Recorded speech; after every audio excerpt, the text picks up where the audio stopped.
Bagaimana peran manajemen aset dalam membangun pembangunan daerah? Manajemen aset kita ada Memegang eselon 2 baru pertama kali? Baru pertama kali, ya. Apa tantangan terberatnya menjadi pemegang tanggung jawab seperti ini? Ini betul. Kan mulai dari 96 itu sudah di keuangan, sebelumnya juga sudah. Jadi saya hitung-hitung sudah berapa bupati dan wakil bupati terlewati? Saya mulai dari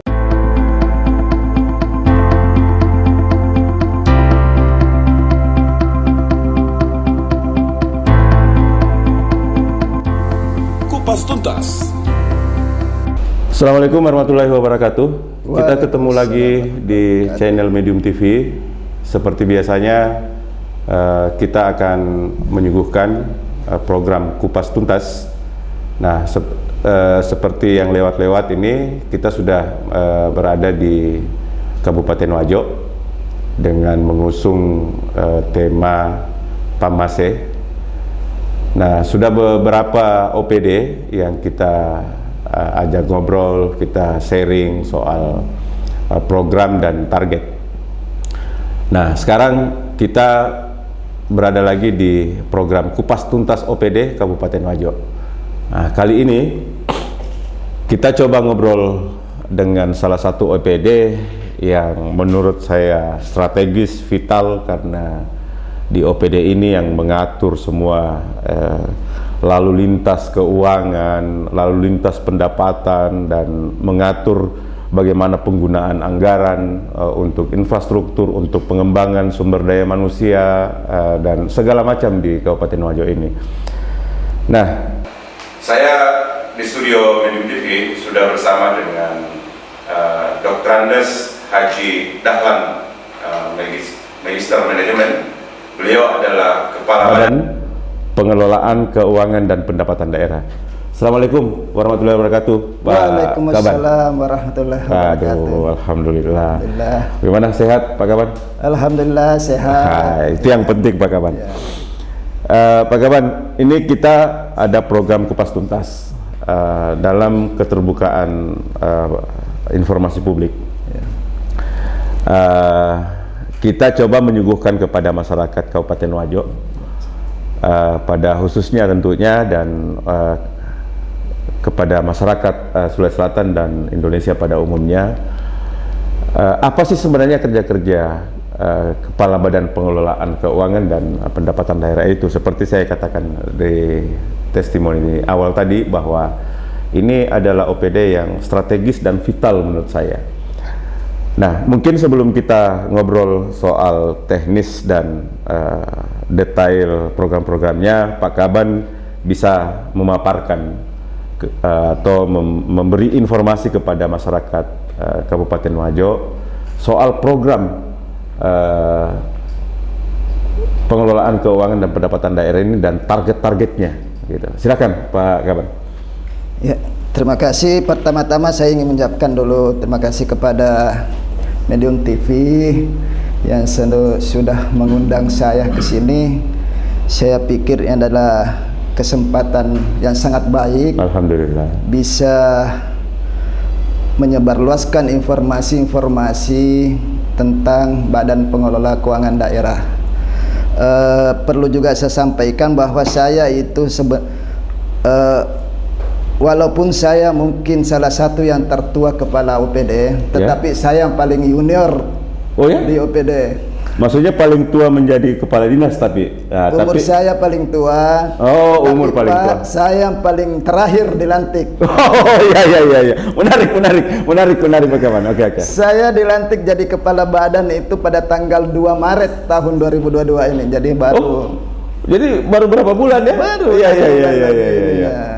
Walaupun saya sebenarnya di institusi tersebut sebelum bergabung antara Bapenda dengan BPKPD, saya memang sudah di pengelola keuangan.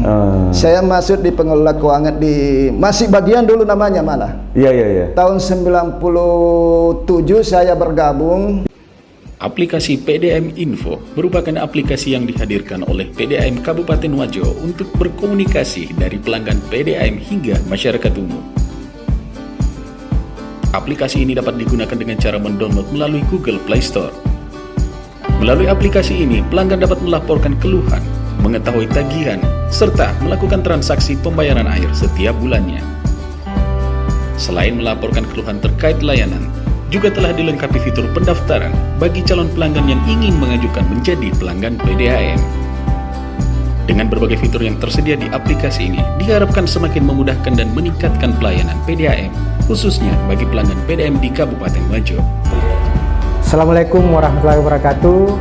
Tabe, masyarakat Kabupaten Wajo, khususnya pelanggan PDAM, jika ingin membayar tagihan tak atau ada aduan mengenai air bersih PDAM, silahkan download aplikasi PDAM Info untuk memudahkan pembayaran tagihan serta aduan pelanggan. Terima kasih. Assalamualaikum warahmatullahi wabarakatuh.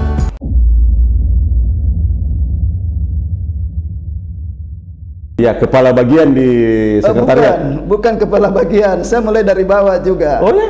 Saya Ya, mulai ya. dari staf di situ. Oke. Kemudian naik menjadi kepala subbagian anggaran. Oke. Singkat cerita ya sampailah sekarang saya. Kepala dinas. Ya, tahun 96. Kepala badan. Tidak. Tahun 1996 saya bergabung di bagian keuangan. Sampai sekarang tidak keluar-keluar. Jadi Dari 96. dari 96. Wow, betul. Menarik. Oke, Pak Kawan. Jadi makanya saya bilang saya yang termuda dilantik jadi kepala badan nanti eselon 2 karena baru 6 bulan lebih. Kembali ke apa sih sebenarnya tugas pokok dan fungsinya Badan Pengelola Keuangan dan Pendapatan Daerah itu? Kalau kita mau persingkat itu sebenarnya ada 3. Kalau tadi Pandi menyebut ada 2 mengenai pendapatan dan pengelolaan keuangan, sebenarnya masih ada 1. Pengelolaan aset daerah. Iya betul. Pengelolaan aset daerah. Jadi kami mempunyai tugas inti yang pertama mengenai pendapatan daerah, khususnya pajak daerah. Jadi, kalau pendapatan asli daerah itu ada 2, Pandi. Ya, ada 2. Ada pajak daerah dan ada retribusi daerah. Pajak daerah dan retribusi daerah. Itu sumber PAD ya? Sumber PAD. Ya. Pajak daerah, semuanya 11 jenis pajak daerah itu menjadi tanggung jawab Badan Pengelola Keuangan dan Pendapatan Daerah. Adapun untuk retribusinya itu tersebar ke OPD teknisnya. Ya, contoh retribusi pasar tentu ke Dinas Pasar. Ya, Dinas Perindustrian. Retribusi parkir ke Dinas Perhubungan. Begitu ya. Ya. Jadi saya mengelola 11 jenis pajak daerah. Retribusi apa saja yang dianu oleh Badan Pengelolaan Keuangan? Bukan retribusi. Kalau retribusi ke OPD teknis. Ke OPD teknis langsung ya? Kalau di Badan Pengelola Keuangan dan Pendapatan Daerah itu adalah pajak khusus pajak daerah. Khusus pajak daerah. Ada pajak hotel, pajak restoran, pajak reklame, bumi bangunan. Bukan kalau PBB maksudnya. Pajak bumi badan bangunan, pajak BPHTB.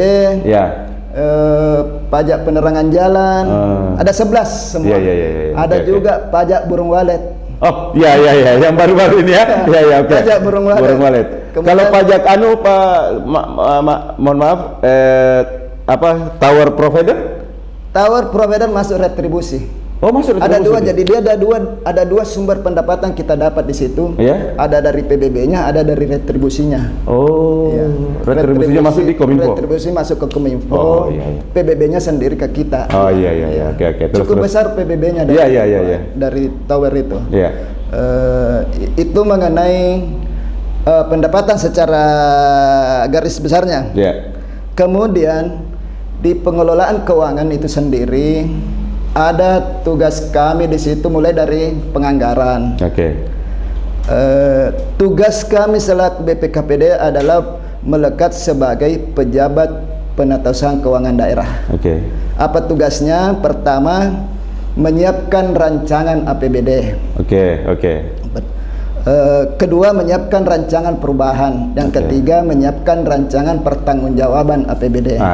Itu sudah tugas rutin itu. Kemudian di pelaksanaannya di penatausahaan tentu semua sebagaimana Pandit tadi sampaikan bahwa lalu lintas keuangan daerah yang memang ada di situ. Betul, betul. Di situannya masuk, di situ juga keluar. Ya, betul, betul, betul. Karena sudah filosofi itu. Iya. Di mana masuk, di Ya, situ keluar. ya. Karena dari pusat, dari apa, mulai dari daunnya, datnya, apa segala macam masuk dulu di kas daerah kan? Kapan tempatnya masuk, beda tempatnya keluar ya. Sudah menyalahi filosofi. Iya, betul. Artinya sudah ganjil itu barang. Oh iya, oke. Lanjut Pak Kaman. Ya. Karena sempat Pak Andi tadi sebut ada transfer dari daerah, jadi selain tadi pajak daerah, kami memang semua yang dana-dana transfer dari pusat maupun provinsi memang menjadi dibawa naungan dari BPKPD, artinya masuk ke DPA kami. Namun itu kan tidak diusahakan, tidak sama dengan pajak daerah bahwa kami betul turun menagih. Iya. Itu otoklik ya. Otoklik. Iya. Saya kembali ke pengelolaan keuangan yang tadi itu ada tiga tugas utamanya sebenarnya. Dan kalau itu tidak dilaksanakan, satu Wajo tidak akan bisa jalan. Iya, makanya saya bilang kan ini strategis betul kan. Ya, oke. Baru kedua Pak Kaman Tabe saya kan ini menjadi apa ya? Kerjasama lintas OPD memang menjadi sesuatu yang wajib yang harus dilaksanakan oleh teman-teman di BPKP di pengelolaan keuangan daerah. Apalagi kan ini dapur keuangannya adanya di pengelolaan keuangan daerah. Terus dapur pembangunannya ada di Bapelitbanda kan begitu kan. Nah, ini kan harus sharing betul ini. Perencanaan apa segala macam kan. Nah, jadi direncanakan baru dihitung uangnya kan. Berapa kemampuan begitu. Oke, lanjut Pak Karis. Terus apa targetnya BPKBD sekarang? Sebelum saya ke situ, karena Pandit tadi menyinggung mengenai kolaborasi dengan OPD. Jadi saya sampaikan kepada biar 3 kepala otak, kalau tidak ada kerjasama dengan OPD kita tidak bisa apa-apa. Betul. Kenapa sepaham? Kenapa saya bilang 3? Kan sudah ada 2. Iya, cocok. Kamu ditambah saya juga. Nah, tadi kan saya sudah bilang Pak Kades bahwa kolaborasi Pak Kaman antara lintas OPD ini memang dibutuhkan gitu. Sangat dibutuhkan. Nah, tadi Pak Kaman sudah bilang biar 3 kepalamu. Kalau memang tidak bisa kok berkolaborasi, selesai itu pekerjaan kan? Oke. Nah, apa target yang paling mendesak untuk Badan Pengelolaan Keuangan Daerah dalam waktu dekat ini? Kalau yang dalam waktu dekat ini, target yang harus kita capai di bulan November harus selesai itu adalah penyusunan APBD 2023. Itu. Targetnya itu sudah harus persetujuan bersama antara DPRD dan pemerintah daerah di 30 November 2022 ini. Kalau tidak, kita kena penalti dari pusat. Penalti. Jadi terus kalau kena penalti menggunakan APBD mini.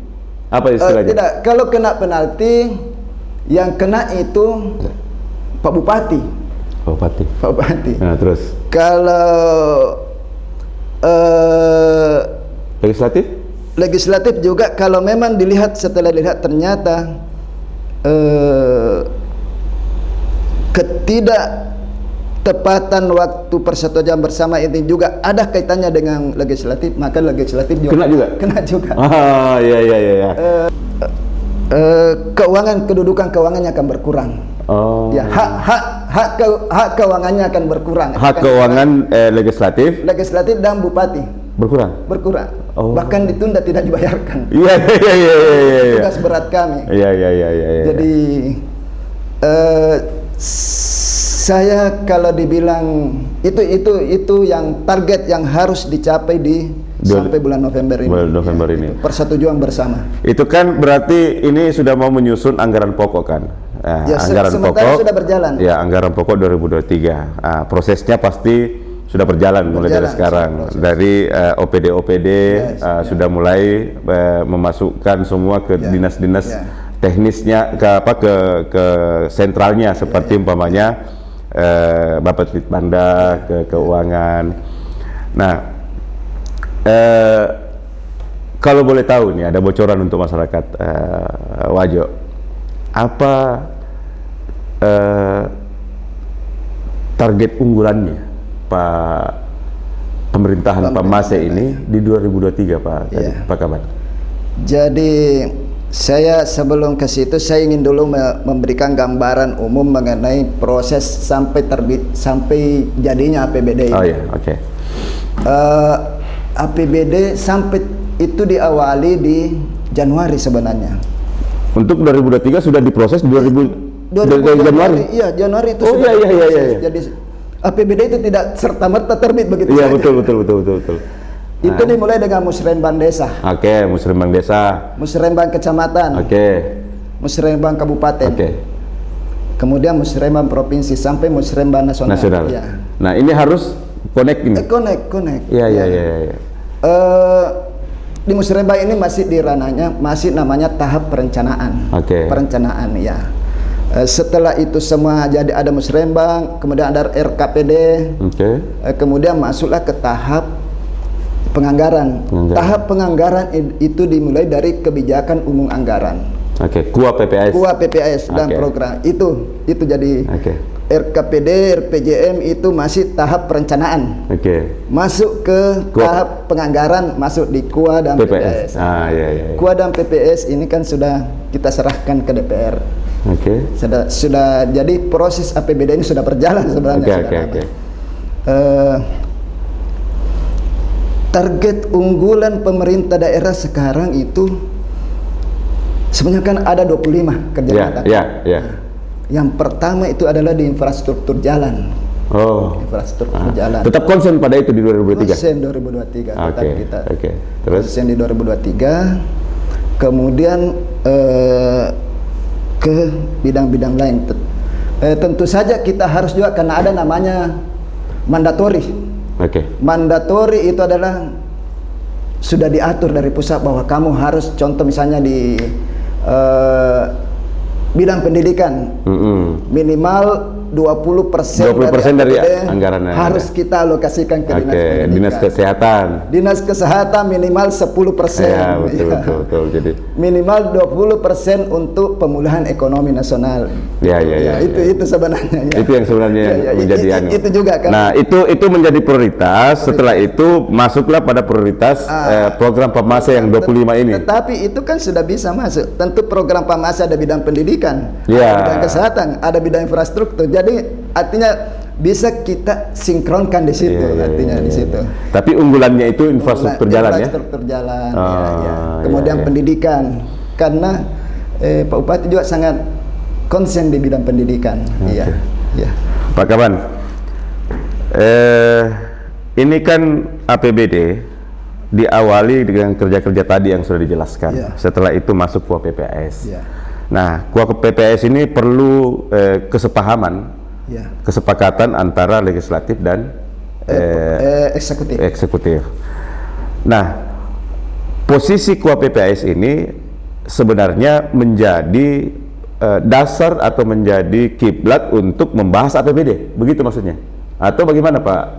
Begini, posisi KUA PPS ini apabila sudah disetujui bersama, maka secara regulasi maka kami di TAPD membuat surat edaran untuk pedoman penyusunan RKA. Apa itu RKA? Rencana Kerja Anggaran. Rencana Anggaran.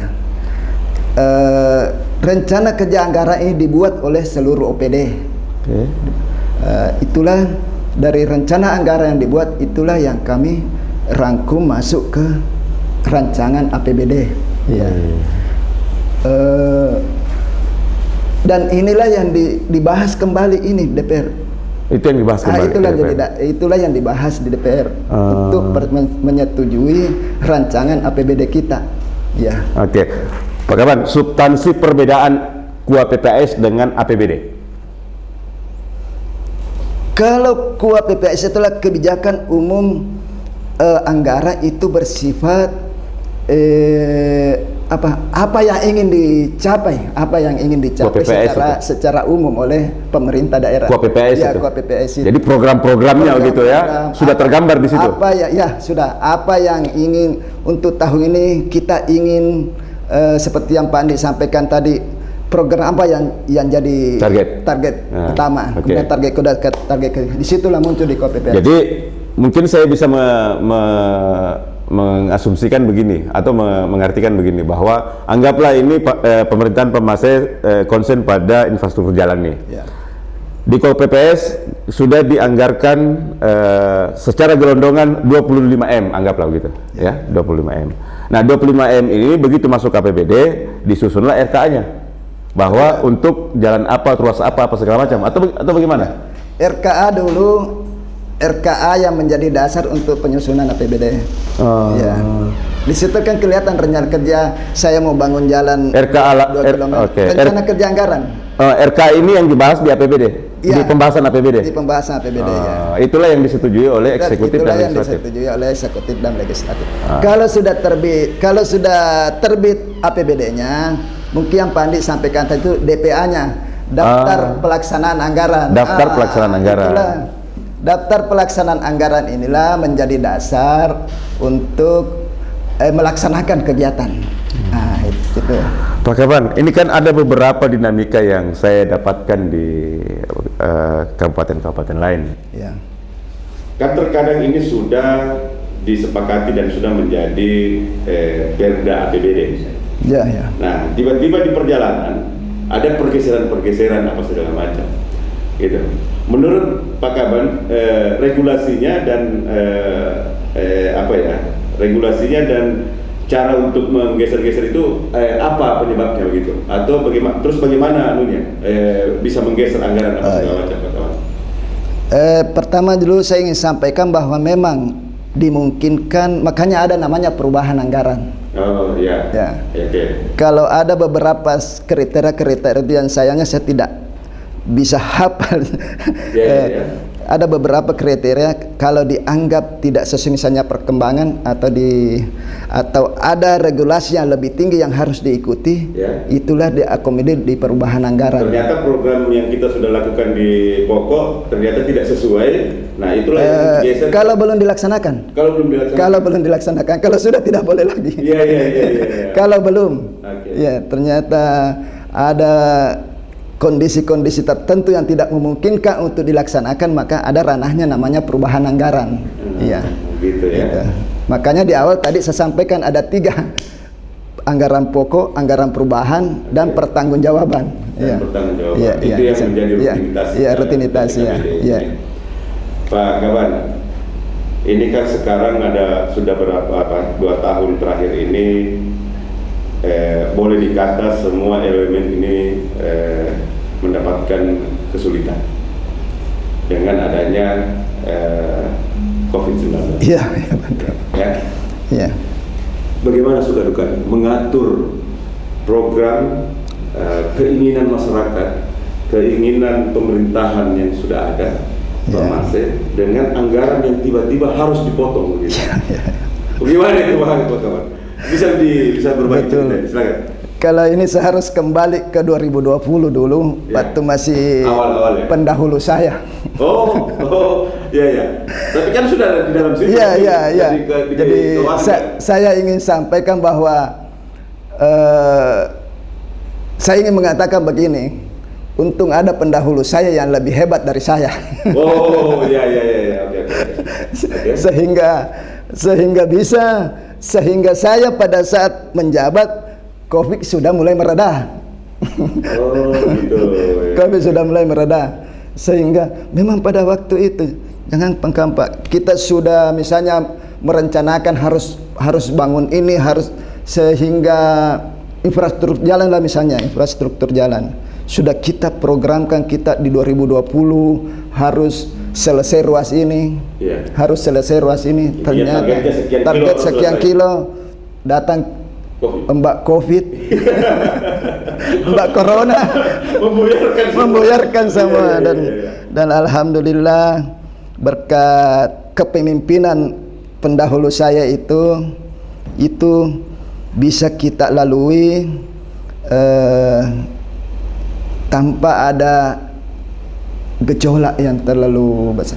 Terutama tidak ada bahwa ada yang mau dibayar tidak terbayarkan, semua bisa kita terbayarkan. Walaupun tadi tentu kita tidak berhitung yang sudah kita kurangi memang. Tidak nih, artinya yang kita sudah programkan di anggaran pokok 2020 itu semua dilaksanakan bisa terbayarkan dengan baik. Iya. Kan yang menjadi tantangan berat itu kalau tiba-tiba TPP-nya ya. harus termasuk itu yang dikurangi pada waktu itu. Termasuk itu kita kurangi pada waktu itu karena kita juga dikurangi DAU tak dari pusat. Nah, untuk membayar TPP itu adalah dari DAU. Jadi apa boleh otomatis. Dan bukan cuma yang saya juga dipotong. Saya juga dikurangi TPP-ku.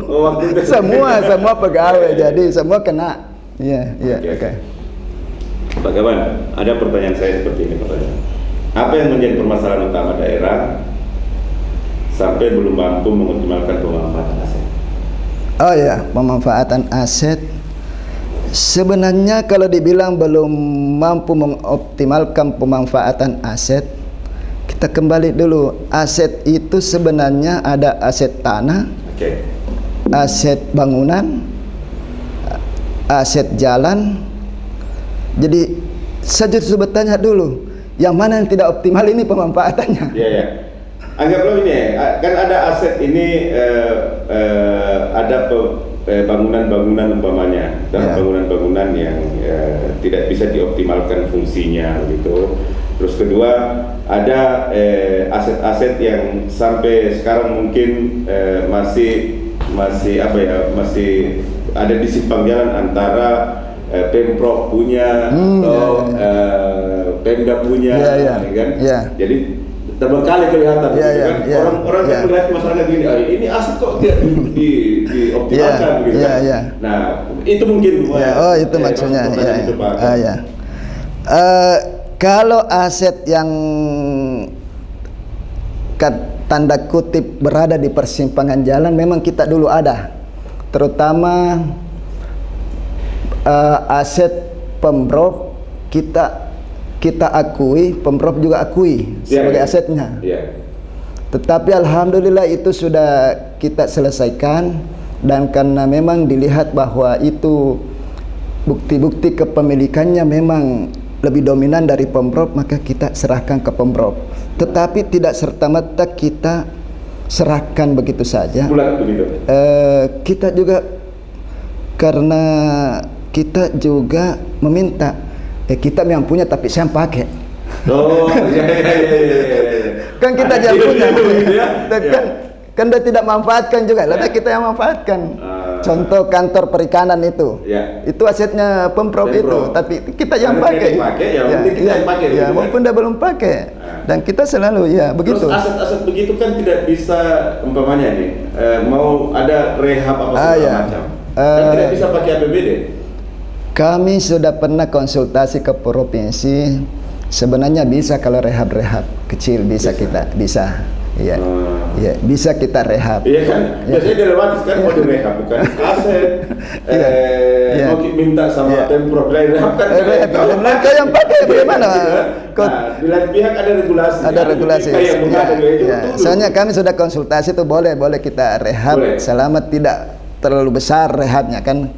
Ada batasan anggaran? Ada, tidak ada juga. Tidak ada juga. Cuma dibilang kecil-kecilan. Iya, kecil-kecil. Bagaimana pertanyaan selanjutnya nih?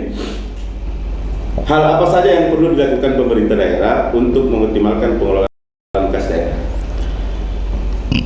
Pengelolaan kas daerah sebenarnya kan kalau kita mau taat pada asas, kas daerah sudah optimal pengelolaannya. Kenapa? Karena tidak ada kas daerah itu tidak bisa digunakan untuk lain selain yang ada di APBD. Kecuali ada geser-geser gitu. Tapi itu harus termuat di APBD dulu. Uang yang ada di kas daerah hanya boleh keluar kalau sudah ada di APBD. Tidak boleh Tidak boleh digunakan untuk lain, tidak boleh. Cuman persoalan waktu dan Persoalan waktu saja, iya. administrasi. Regulasi ya, hanya administrasi ya, begitu. Ya. Oke, Pak Kaban, selanjutnya nih, bagaimana peran manajemen aset dalam membangun pembangunan daerah? Manajemen aset, kita ada aplikasi yang digunakan sekarang namanya Simda Barang Milik Daerah, Simda BND. Oke, itu Aplikasi. Jadi semua aset daerah itu ada di situ. Ada di situ semua. Bangunan semua ada bergerak. Bahkan aset tidak berwujud pun ada. Ya. Apa itu software itu? Iya. Semua ada di situ.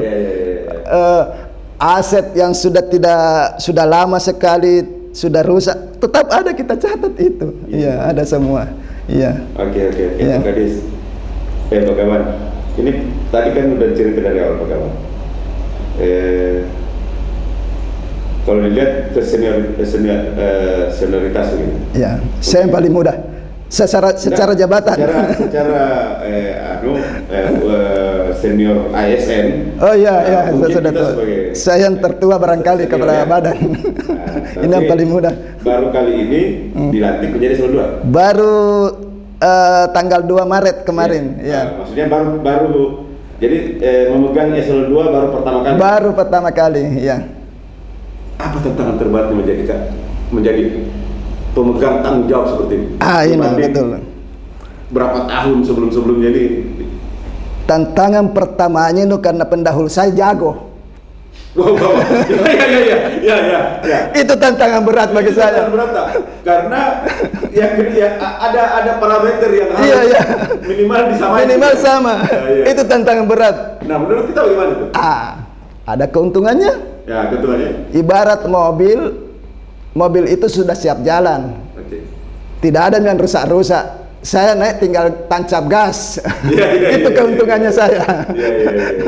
Tapi kan pendahulu itu bekerja sama juga. Kan dalam satu OPDJ. Kita dari 96 kan bergabung di keuangan. Iya, selalu. Dan sampai sekarang saya selalu, karena kebetulan belum menjadi atasan saya sekarang. Maksudnya? Yang pendahulu saya, maksud saya kepala badan terdahulu, yang saya gantikan sekarang naik menjadi atasan saya, naik eselonnya. Ibu Sekda. Iya. Oh iya. Oke. Tentu saya banyak berguru ke beliau. Saya banyak berkonsultasi ke beliau mengenai tugas-tugas yang harus saya laksanakan. Makanya saya bilang tadi, tantangannya dia lebih hebat dari saya. Minimal saya harus bisa menyamai beliau kepemimpinannya di situ. Tapi kan ada juga leadership begini. Biasa ada pemimpin begini, Pak. Seperti saya. Ya. Saya kadang bilang begini. Ini Medium TV tidak ada apa-apanya. Iya. Kalau tidak ada teman-teman kru. Sama saya juga begitu. Ya. Saya lupa sampaikan tadi itu. Iya. Jadi Ibu Sekda mungkin begitu juga. Iya, begitu. Jadi salah satu orang yang diandalkan mungkin Pak Kaban. Sampai hari ini dipercayakan menjadi Kaban. Dibilang diandalkan juga. Saya juga tidak berani bilang begitu. Iya. Itu kan dia yang harus bilang, bukan saya. Oke. Tapi segini, saya juga tentu tidak bisa bekerja sendiri di lingkungan internal saya. Saya harus bisa bekerja sama dengan teman-teman di kantor itu. Itu juga yang harus selalu saya pelihara betul, kerjasama itu, kekompakan itu. Kembali lagi bahwa saya tidak bisa bekerja sendiri. Itu tadi, bertiga kepala aku tidak bisa. Iya. Pak Kaban kan mulai dari 96 itu sudah di keuangan. Sebelumnya juga sudah. Iya. Jadi saya hitung-hitung sudah berapa bupati dan wakil bupati terlewati?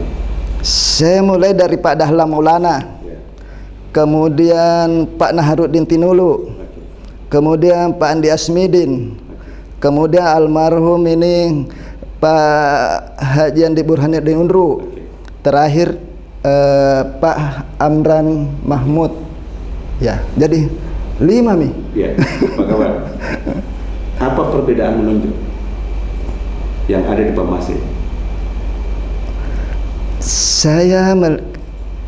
Kalau perbedaan menonjol dengan kepemimpinan yang lain, saya suka gayanya ini. Iya. Ada gaya tersendiri ya. Ada gaya yang saya suka. Oke. artinya kita tidak segan-segan artinya dia gaya merakyat begitu artinya. Saya suka. Mohon maaf dengan bukan berarti kita tidak membandingkan tidak, tetapi gayanya ini itu ada gayanya. Ada gaya yang berbeda. Itu yang paling terkesan di Pakaban ya. Walaupun yang lain juga kita, karena kalau orang keuangan itu pasti hubungannya selalu dekat dengan bupati kan, penganggaran kita selalu rapat, semua bisa. Tetapi ini punya gaya tersendiri. Bupati dan wakil bupati. Ya. Pak Kaban, apa yang jadi kepala badan?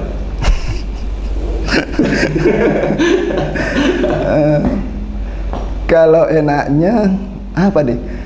Biasa saya lupa itu kalau saya kepala badan. Biasa kita lupa. Biasa saya lupa. Kepala badan lah ini.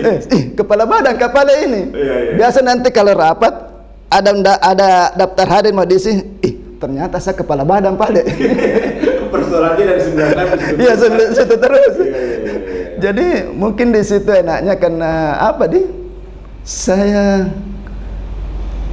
belum, yang jelas kalau sudah jadi eselon 2 pasti ada enaknya. Tapi saya belum bisa meramukan bagaimana enaknya. Belum ditemukan. Tapi enak.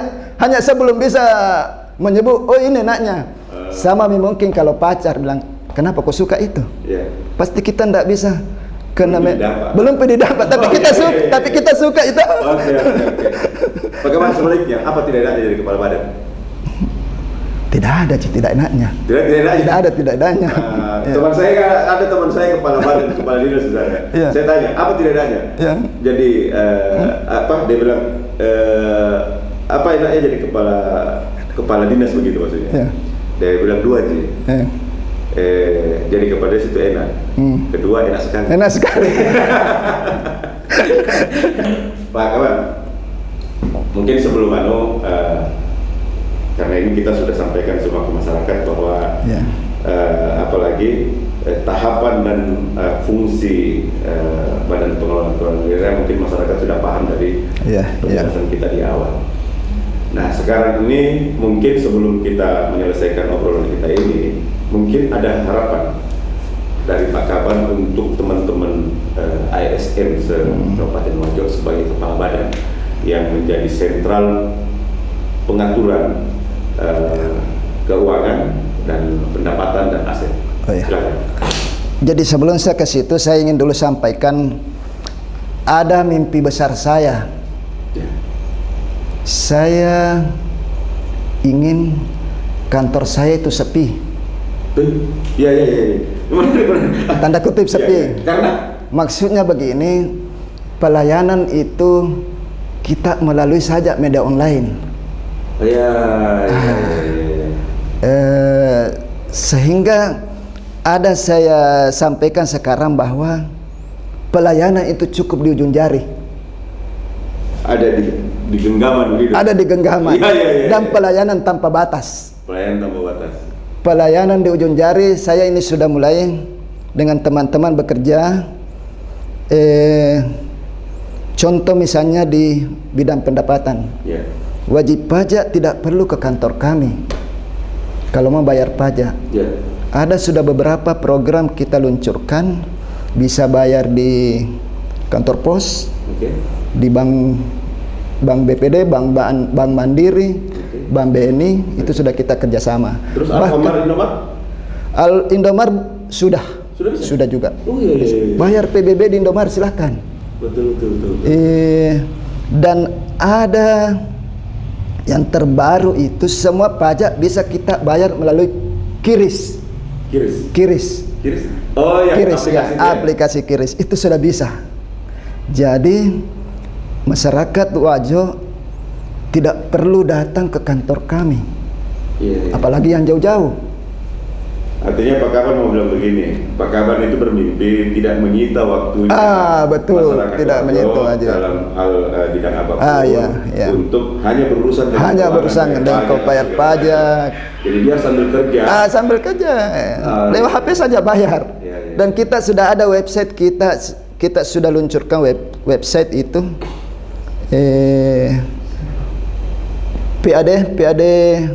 .wajo itu bisa kita cek di situ berapa kewajiban kita, misalnya PBB berapa kewajiban kita, sudah bisa. Sudah bisa di situ khusus PBB. Khusus PBB. Jadi kolektor-kolektor, kelurahan-kelurahan, camat-camat ini tidak perlu lagi ke kantor. Sebenarnya tidak perlu, cukup dia bayar, terutama di yang jauh. Kalau dia mau, cukup dia bayar kita kerjasama dengan Bank Mandiri. Semua kecamatan itu ada agen Mandiri di situ. Oh iya? Bisa store di situ. Jadi di Wajo ini semua kecamatan agen Bank Mandiri? Ada agen Bank Mandiri, iya, ada. Sebenarnya itu tujuan mimpi saya sebenarnya. Jangan makin ke kantor, bayar makin di situ. Store makin di situ. Bukan tidak mau ketemu, tidak mau direpoti. Jangan makin repoti, jangan makin. Kami biaya tak kalau dari jauh dari Pitung Panua berapa ongkos tak, berapa waktu yang habis. Ya, itu di bidang pendapatan. Kemudian di bidang pengelolaan keuangan daerah, saya katakan tadi ada pelayanan tanpa batas. Dimanapun saya berada, kecuali ada sinyal, kecuali tidak ada sinyal, dan saya belum di Balikpapan. Oh iya. Bisa saya tanda tangan SKPP. Apa itu SKPP? Surat keterangan penghentian pembayaran gaji bagi yang pensiun atau yang pindah keluar dari Wajo. Kenapa ini dulu? Kenapa ini saya dahulukan? Karena ini menyangkut urusan perut, gajinya pegawai. Bayangkan, karena untuk sedikit informasi bahwa penginputan gaji misalnya untuk bulan November itu paling lambat tanggal 15 sudah harus masuk. Semua OPD begitu, daerah lain pun di Taspen juga begitu. Kalau yang pensiun, kalau lewat itu dia tidak terima gaji kasihan bulan berikutnya itu dirapel 2 bulan kemudian. Pegawai kan tidak sama semua kemampuan finansialnya. Itu yang saya pikirkan. Kenapa saya pakai tanda tangan elektrik. Jadi dimanapun saya berada boleh tanda tangan. Sudah ada 3 produk yang kita pakaikan tanda tangan elektronik. Yang kedua itu tadi yang pertama, yang kedua mengenai SPD, surat penyediaan dana. Ini terkait dengan proses pencairan dana dari OPD, dari rekanan. Itu penting, karena itu saya anggap penting juga.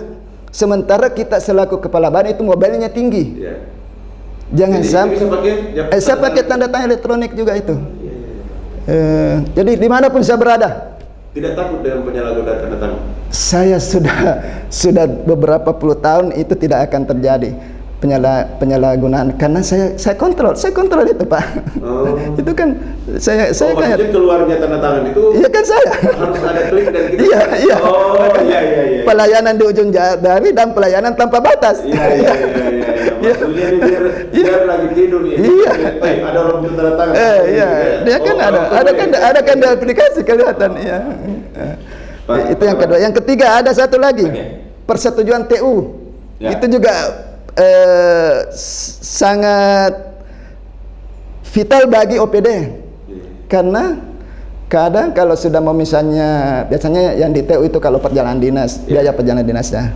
Kalau misalnya saya juga ke Makassar misalnya, seharusnya saya harus tanda tangan persetujuan TU-nya baru keluar uangnya. Sementara saya di Makassar tidak bisa keluar. Makanya saya juga pakaikan tanda tangan elektronik itu. Saya dimanapun berada, tengah malam pun boleh saya tanda tangan. Itu. Ini namanya pelayanan tanpa batas. Gitu. Pak Kaban, kan tadi kita ngobrol dari awal bahwa proses pengaturan APBD apa segala macam itu dimulai dari Januari. Mulai dari bahwa apalagi Musrembang Desa. Apa harapannya Pak Kaban dan penekanannya Pak Kaban kepada teman-teman OPD untuk kerjasama lintas OPD untuk menyempurnakan ini? Harapan saya kepada teman-teman senior saya, karena saya junior ini, senior saya, tolong perhatikan tahapan penyusunan APBD itu. Perhatikan betul tahapan-tahapannya. Jangan nanti lewat tahapannya baru mau menyusul lagi, itu merepotkan kita. Yang pertama tahapan, kemudian taat ki asas, ada asas, taat ki aturan penyusunan APBD yang ada di situ. Kemudian harapan saya ke masyarakat terkait dengan pajak, bayar ki pajak tepat waktu. Kenapa? Karena mungkin yang kita bayar PBB misalnya hanya 15.000 satu tahun, tidak seberapa nilainya, hanya satu kali masuk makan bakso selesai. Tetapi itu akan mungkin hanya uang tak yang 15.000 itu berkontribusi di dalam pembangunan di Kabupaten Wajo. Berarti dinikmati seluruh masyarakat baik di Kabupaten Wajo maupun di luar Kabupaten Wajo akan nikmati itu. Nah, 15.000 juta di uang tak di situ. Ada amal jariah kalau kita ikhlas di situ. Betul. Mungkin begitu, Pak. Ya. Kita sudah ngobrol panjang dengan Pak Kepala Badan Pengelolaan Keuangan Daerah. Jadi ada beberapa yang saya harus garis bawahi dari obrolan kami. Pertama bahwa beliau dari sekian kepala OPD di Kabupaten Wajo, beliau adalah orang yang paling junior. Ya. Tetapi secara ASN beliau adalah senior. Tapi hikmah yang didapatkan bahwa dia enaknya ini karena begitu dia jadi kepala dinas, dia langsung tancap gas karena memang ditekuni dari awal. Dari 96 beliau sudah berkecimpung dengan soal urusan keuangan dan apa segala macam. Terakhir yang saya harus garis bawahi bahwa beliau ini memang berpikir cerdas, tidak akan menyulitkan semua masyarakat dan teman-teman ASN. Dia memakai sistem tanda tangan elektronik. Dia namakan pelayanan terbatas. Kita akan ketemu lagi pada OPD selanjutnya dan tentunya dengan topik yang berbeda. Assalamualaikum warahmatullahi wabarakatuh.